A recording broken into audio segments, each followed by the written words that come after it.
Assalamualaikum warahmatullahi wabarakatuh dan selamat sejahtera.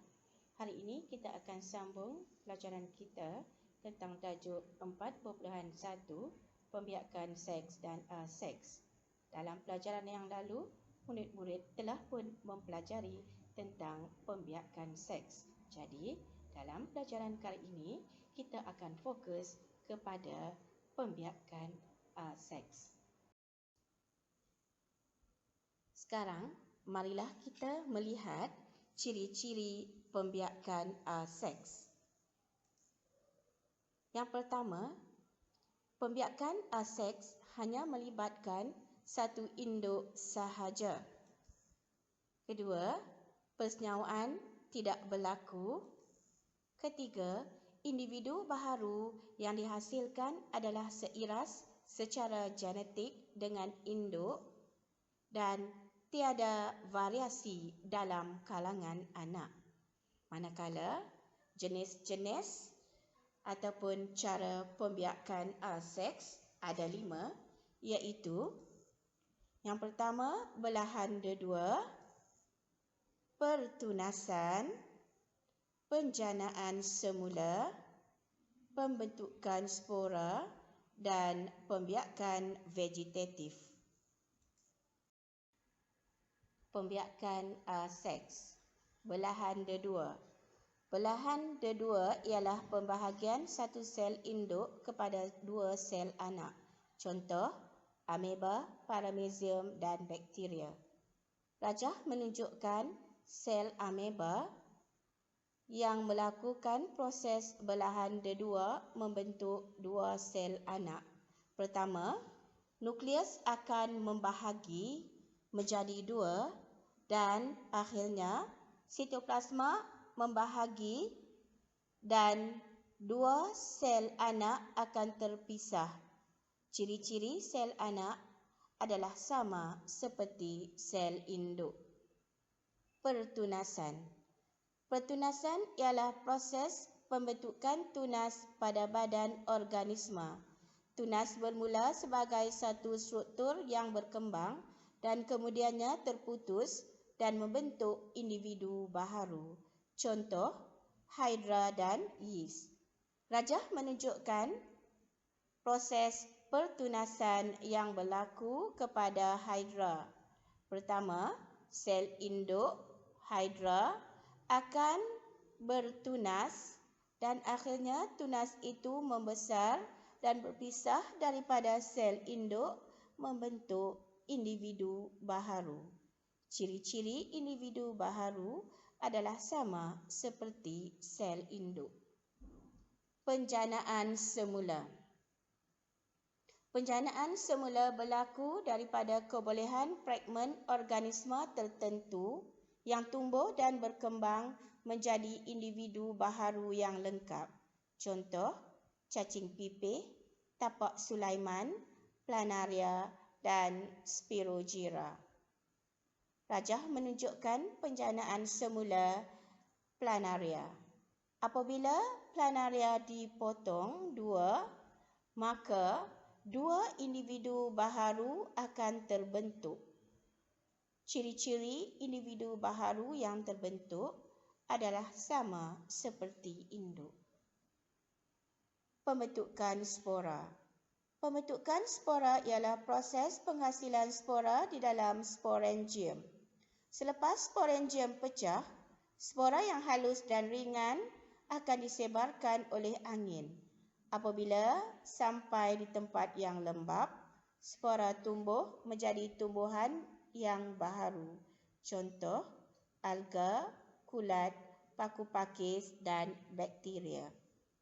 Rajah menunjukkan pembentukan spora pada paku pakis di mana sporangium terbentuk pada bahagian daun paku pakis. Pembiakan vegetatif. Pembiakan vegetatif merupakan satu cara untuk menghasilkan tumbuhan baharu daripada bahagian vegetatif tumbuhan induk selain bunga.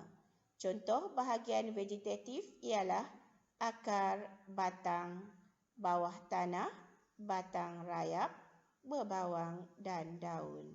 Contoh, lobak merah, stroberi, halia, ubi keladi dan ubi kentang. Contoh rajah dalam rajah ialah pembiakan vegetatif halia.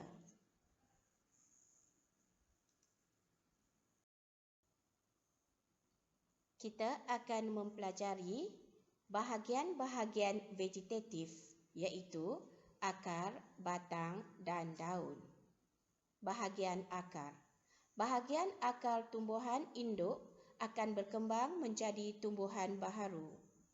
Tumbuhan yang melakukan proses pembiakan vegetatif melalui akar ialah lobak merah dan juga ubi keledek. Batang. Bahagian batang tumbuhan induk akan berkembang menjadi tumbuhan baharu.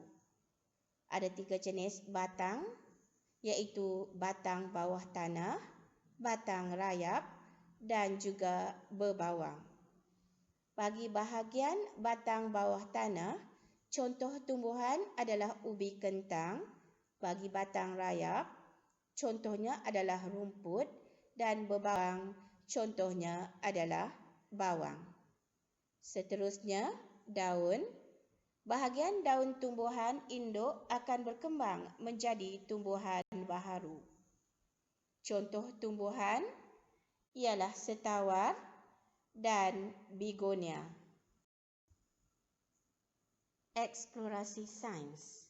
Kultur tisu merupakan contoh bioteknologi dalam penghasilan individu baharu. Teknik ini akan menghasilkan tanaman baharu dalam tempoh masa yang singkat. Untuk proses kultur tisu, bahagian tumbuhan sama ada akar, batang ataupun daun boleh digunakan. Tisu akan diambil daripada tumbuhan dan dikultur di dalam makmal dan hasilnya individu baharu akan terhasil yang sama ciri seperti induk. Dan ini merupakan kaedah vegetatif. Kepentingan pembiakan. Semua organisma hidup membiak bagi menghasilkan individu baharu. Apakah yang akan terjadi sekiranya sesuatu organisma hidup itu tidak membiak? Pembiakan sangat penting untuk menambahkan bilangan organisma sesuatu spesies. Kegagalan organisma menghasilkan individu baharu boleh menyebabkan kepupusan. Apakah kepentingan lain pembiakan? Ya, pembiakan dapat meningkatkan jumlah individu yang sama spesies dan juga pembiakan dapat menurunkan maklumat genetik kepada generasi baharu. Seterusnya, kita lihat cabaran minda. Ramalkan kesan yang akan berlaku kepada manusia jika terdapat banyak spesies haiwan dan tumbuhan mengalami kepupusan. Jika sekiranya ini berlaku, maka manusia juga akan mengalami kepupusan kerana manusia bergantung kepada haiwan dan tumbuhan untuk makanan.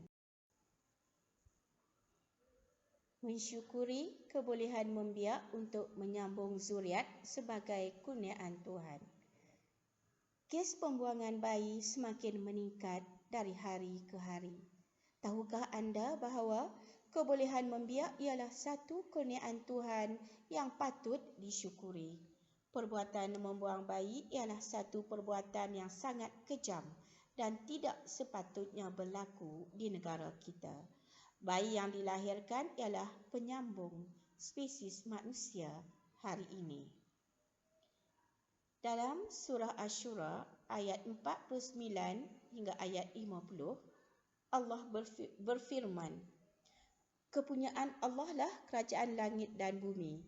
Dia menciptakan apa yang dia kehendaki. Dia memberikan anak-anak perempuan kepada siapa yang dia kehendaki dan memberikan anak-anak lelaki kepada siapa yang dia kehendaki. Atau dia menganugerahkan kedua jenis laki-laki dan perempuan kepada siapa yang dikehendakinya.